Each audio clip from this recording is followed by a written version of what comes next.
Linear functions, are you ready to learn? I have good news and I have bad news. The good news is this is the last section of the chapter, and there is no bad news because it's math, it's all good news. Today's essential question is, how can I interpret linear functions that use function notation? What is this, you may ask? This is function notation. You may have seen this before. We read this little guy, f of x. And notice that it is normally where the y is. We're used to seeing something like y equals mx plus b. Here I have f of x equals mx plus b, in this case 2x minus 10. But the y and the f of x you can think of as equivalents. They are like synonyms. They mean the same thing. Here's the difference. When I see the f of x, it tells me, hey, whatever is in these parentheses, so in the equation it's x, I need to put in where I see the x. So think about it like a blank. Let's say I change, like this is how the function starts out, but let's say I change this x to 3. Over here, I'm going to do 2 times 3 is 6, minus 10 is negative 4. Let's say it's negative 3. 2 times negative 3 is negative 6, minus 10 is negative 16. Let's say, this will be funny, what if we put a stick figure in there? The stick figure would go here too. The point is, whatever you see in parentheses, that's what I'm plugging in for x. So let's see how you would use this in equations. So let's answer the following. This is the same function I was talking about last slide. What is the value of f of 3? Well, to do that, I'm literally just plugging the 3 in for the x. So instead of the x, I write 3, and it's just telling me to evaluate it. It's just telling me, hey, plug in 3 for x. 2 times 3 is 6, minus 10 is negative 4. Nice. Another question that they could ask is find the value of x that would make f of x equal 0. So they're asking me, hey, what should I plug in for x that would make 2x minus 10 equal 0. So basically this is an equation that we need to solve. Another way of reading this would be, hey, y equals 0. So in other words, I'm just going to set 2x minus 10 equal to 0 and solve it. I can add 10 to both sides to give me 2x equals 10, and then divide by 2 to get x equals 5.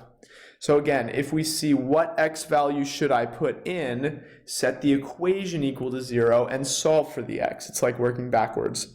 I can graph this function easily. Remember how I said that f of x equals 2x minus 10 is the same thing as y equals 2x minus 10? And you guys totally know how to graph this. This is a y-intercept of negative 10.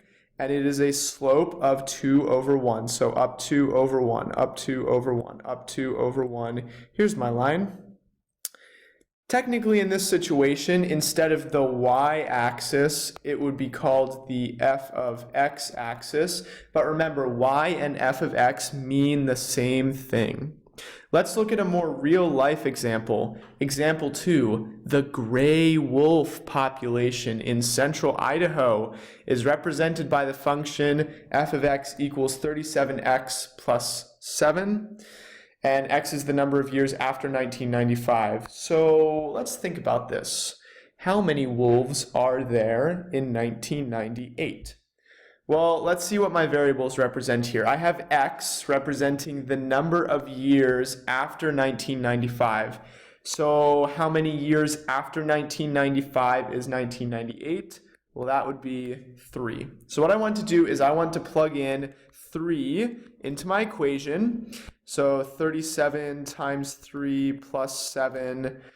Let's see, 37 times 3, I'll try good mental math. I think that's 111.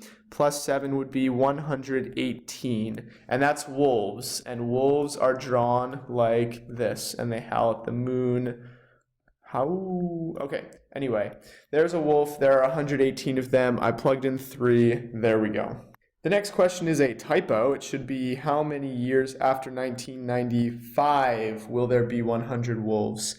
So I'm trying to see, in other words, what x can I plug in that will give me 100 wolves. These 118 represent the wolves, right? I should have drawn my I guess I did draw my unit down here, but I should write it with wolves. This is totally a wolf. Anyway, so how many years after 1995 will there be 100 wolves? In other words, what should I plug in for x to get 100? So I'm going to say 37x plus 7 equals 100, and now I'm solving for x. So let's subtract 7 from both sides. 37x equals 93, and if I divide both sides by 37, that would give me, let me just do this on my calculator real quick, 93 divided by 37 is x equals 2.51, and remember that's years after 1995, so like halfway in between 97 and 98. Okay, moving on, we can graph this function, right? Because I said, hey, this is just like y equals 37x plus 7. In this case, my y-intercept is 7, and then I'm going up 37 over 1. That's my slope. So let's scale my axis. Let's do it by 10. So 10, 20, 30, this would be 50, 70, 90. Okay, so I'm starting at plus 7. That's right about here. And then I'm going up 37 over 1. So that would be something like this. And then something like this. Yeah, my line's going to be something like this. Now, I need to be careful. See how they're asking for the domain and the range? I need to be careful because, first of all, does it make sense to plug in negative time? We've talked about this before. Does it make sense to plug in a negative value for time? Are we time travelers? Can we go back in time? And I would say that here, it doesn't make sense to go back in time. So although I could plug in 0 for x, and that would give me like how many wolves are in 1995, it doesn't make sense to go backwards in time. So I'm going to say the domain is x is greater than or equal to 0. Why? Because I'm not going back in time, I'm just going forwards in time. Let's look at the range of the function. Remember, the range relates to the y, which we said in this function is like f of x.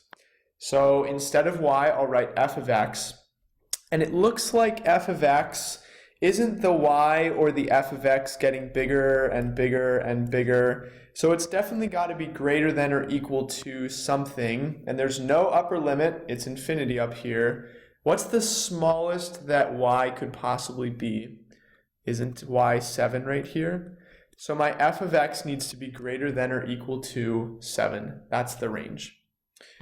All right, that's all I have for function notation. It is easy unless you don't watch the video and don't know what's going on. In that case, it's very hard because when people who haven't watched the video see this, they're probably like, oh, this is f times negative 12. It's not. Remember, if you see f of negative 12, that means everywhere I see an x, I'm going to put the negative 12.